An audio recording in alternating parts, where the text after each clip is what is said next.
All right. Welcome back to Richdiet Podcast, the platform that enriches the culture, and we celebrate the culture shifters and visionaries. I'm your host, Aaron Bills. Zico, you already know. And the time is almost 6 p.m., but we with this talented artist named 6 a.m. Thank you, guys. AM, not the PM. Not the PM. Not the PM, not the PM. I appreciate Zico, Aaron. Thank you so much for having me. Welcome to the podcast. God bless. Thank you, guys. Yeah. Why 6 a.m.? It's really simple. People think it's like this whole thing when they have an artist name. They're like, "Yo, my dog died," and they name myself. No, like my initials are AM, like my government name, and then okay, sick. And then 6 Toronto. It's very simple, as simple as I love that. Yeah. Creative.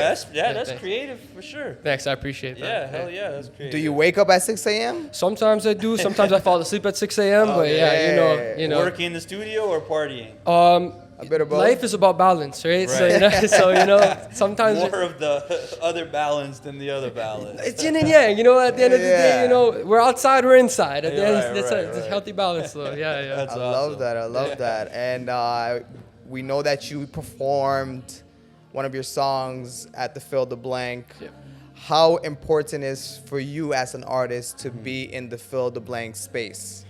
It's actually really important, mostly because, especially during COVID, I feel like we're finally getting out of post-COVID. I don't know if I'm allowed to say that. We still are, yeah. But it's post-COVID, and I think people are starting to finally, remote work is ending. People are starting to come out of their houses. For those 2-3 years that we were trapped inside, there weren't a lot of events going on. There wasn't networking. You weren't showing face to people. So I think not only is it important for people to socialize and interact and show their music in a live performance setting, but it's good to connect with people that are on the same wavelength as you, especially because nowadays, a lot of people aren't really too invested into their careers. They say they want to do something, but then they don't come to places like this. They don't show face. They just everything is sort of like online. You know what I mean?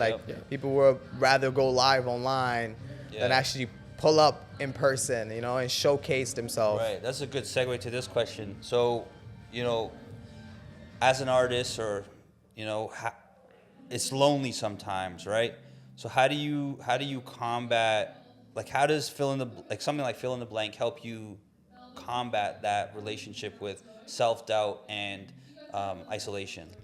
That's an amazing question. I've been someone who overthinks. Imposter syndrome is very prevalent as an artist. I'm sure even you guys running this podcast, sometimes you wake up, you're like, what am I doing right now? Why is this happening? So it's refreshing to be able to come into an environment where you talk to people that feel the same way you do, and then you're like, no, you're amazing at what you do. So if you feel that way and you're coming to me and telling me, hey, you're doing an amazing job too, it must mean that I'm seeing their reflection of what I see them as. I'm seeing that reflection in myself, and vice versa. So it's almost therapeutic. For sure. It's almost like you get a battery when you come into these spaces, because you see other creatives, collaborating and sharing feedback with each other, and it's just like charge, it's like a boost, a little spark. Exactly. It's like what you said, being alone. I feel like people feel alone with their problems. People feel alone with their doubts, and then you see someone who has the same doubts as you, and you're like, you're gonna be good, and you're like, wait, I should be telling myself this. For sure. It's amazing to be in an environment like that. So how long have you been making music for? Making music has been since 2017. I've been putting out songs. I've been really taking the business side and understanding the business side seriously for the past, I would say, year and a half. I got to have the privilege of meeting Camille as well. And so I've been really taking the extra steps, not just I make music for the past, I would say, year and a half, 2 years of really doing that. But I used to battle rap. I used to do freestyle outside. I'm sure y'all have seen it just outside of the front of the school. Everyone's smoking a bogey, smoking a blunt, and people are battle rapping and freestyling. I was one of those kids just at the front. All the big dogs used to be like rap. I'd be like, all right, let's go. And So if Jack Harlow walks in right here in the room, are you battle rapping him? Who? Jack Harlow. Oh, Jack Harlow? I only say because the hair kind of looks like. I have respect for him as a person and all that good stuff, and to him I'm not relevant at all. But you can't say that. I feel confident, but I'm a realist at the end of the day. But I feel I'm pragmatic. But I'm very confident in my abilities to freestyle to rap to okay, battle that's rap. what I wanted. That's what I'm talking about. So no Hell shot. yeah. No shot. Not trying to be disrespectful to someone who's a master of his craft, but I have a lot of confidence in what I do. No, but Jack Harlow, you better come with those bars, cause my guy 6 a.m. he's not playing. We'll have a bar off and a curl off, brother. Hey, bar off and a curl Yes, sir. off. No perms on this side. That's funny, but you know what's funny? I think it's so important for an artist to have the ability to freestyle. You know, like that background of things, because if you don't have that, I just feel like, not to say that it puts them in a different category, but I think in my opinion, I think it puts you in a higher category. Yeah. Yeah. Because you have a huge advantage over, you know, you can if you can think right on the spot, bro, I think you can like destroy anybody. Yeah, you know what I mean? It's definitely something I have to work towards, but I'm very thankful that I have that ability. Of course. It's like, I think with music, if you compare it to something like, for example, with sales, knowing how to freestyle and the grimy stuff is like knowing door-to-door sales. You know, it's like it's like door knocking. It's like selling. It's like pitching your sell. It's the hardest form of it, though, in my opinion. Exactly. It's like, So are you originally from Toronto? Yes, I'm born and raised here. Yeah. Okay, so do you think Toronto has like a specific sound? I do. And what is that sound? I think I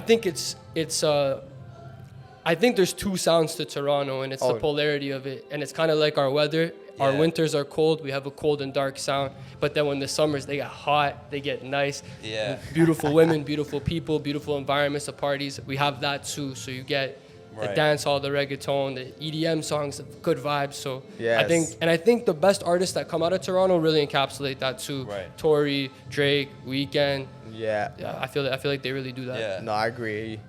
Who would be your ideal person from Toronto that you would want to do a collab with? Oh, I would love to work with Drake. of course. course. Love to work Yeah, with The big up. Weeknd. Yeah, Drake, The Weeknd, Tory. Those three artists. Party Next Door. I would love to work with Party. I love Party Next Door's music. Those four would be like the biggest artists. But yeah, I would love to work with any of them. Learn from them. Maybe one day it'll happen. Who knows? Right? Yeah, you It's got all up to God and His timing. manifestation. Yeah, it's all up to God and His timing, and you just gotta work hard, trust that. Yeah. For sure. Top 3 things you can't live without in Toronto. Oh, friends and family. We could put that as. I'll put that as one. One. All right. My cousin, who I do all my work with, Rocco Santana. The studio's here. I can't live without that. Is he like your engineer, producer? Engineer, producer. He's my right hand when it comes to this stuff. So without him, and he's your cousin. and he's my cousin, my blood. He's my brother, honestly. And without him, big ups. Yeah, there ain't no me without him. You know what I mean? Awesome. So, so those two things. Shit. I don't know if it's appropriate, but honestly, like, the weed here is really good. So, Wait, but government weed or like man weed? Yeah. I shall not self-incriminate. Yeah, it's just like all from the dispensary. Everything from the dispensary. Okay. All dispensary. Hood dispensary. Good. Only the good dispensary. The Good expensive stuff. The expensive, the top shelf. Top shelf only. Top shelf. With the grabba or no grabba?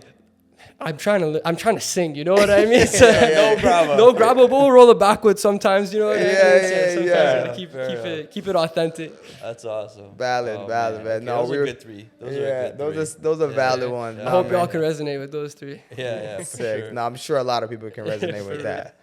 Yeah, man. We appreciate you, man. We love to see the growth. We love to see, you doing your thing. Yep. And, spaces like this allow us to, kind of congregate and, mesh up our, different, creative aspects. Yep.